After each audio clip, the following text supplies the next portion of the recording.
Monétiser sa chaîne YouTube, Mathieu Luquet de B79 nous montre comment est-ce qu'on va pouvoir faire ça et puis quels sont les différents modèles qui peuvent être appliqués. En priorité, le contenu des partenaires de notre réseau.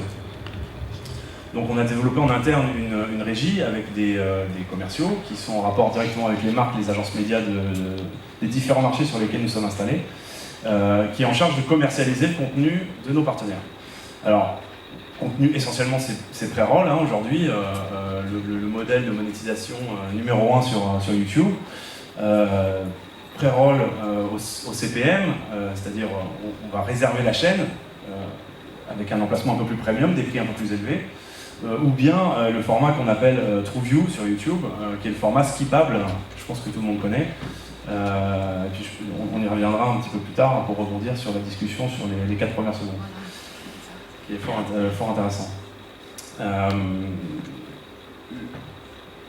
Le réseau BC99 aujourd'hui, on l'a construit d'une manière un petit peu stratégiquement différente de nos collègues américains, puisque aujourd'hui, voilà, ils représentent 3500 chaînes, avec une vraie volonté éditoriale d'aller chercher du contenu premium pour nous, des marques importantes, des marques premium sur la plateforme, pour nous permettre de vendre nos CPM à des prix plus élevés que ce que YouTube vend aujourd'hui.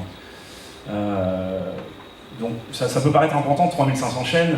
Aujourd'hui, il y a des réseaux américains qui font 15 000, 20 000 ou 30 000 chaînes YouTube, qui ont des formulaires d'embarquement, de signature automatisés, sans que personne parle à personne et sans que personne sache ce qui se passe.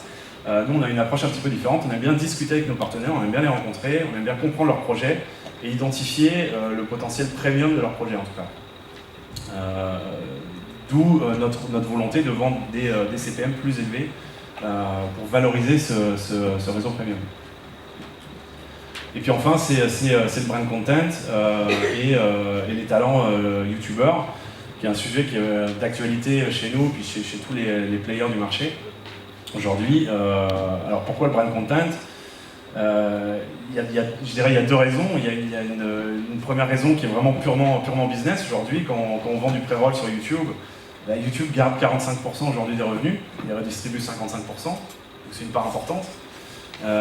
Quand on travaille autour du brand content, évidemment toute la partie production, le budget alloué à la production, YouTube n'a pas de part à prendre là-dessus. Ce qui nous laisse un éventail un peu plus important et une marge de manœuvre en termes de revenus, que ce soit pour nous-mêmes ou pour nos partenaires, qui sont beaucoup plus importants. Et puis, c'est travailler avec les talents, les youtubeurs, qui sont aujourd'hui des marques très fortes eux-mêmes, qui ont une audience qui est extrêmement puissante, qui touche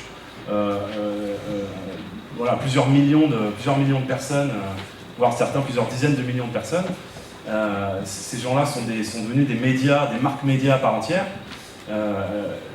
Et par voie de conséquence, c'est assez intéressant pour les marques de se rapprocher de ces gens-là qui ont vraiment pour le coup une très grosse puissance d'audience sur ces plateformes.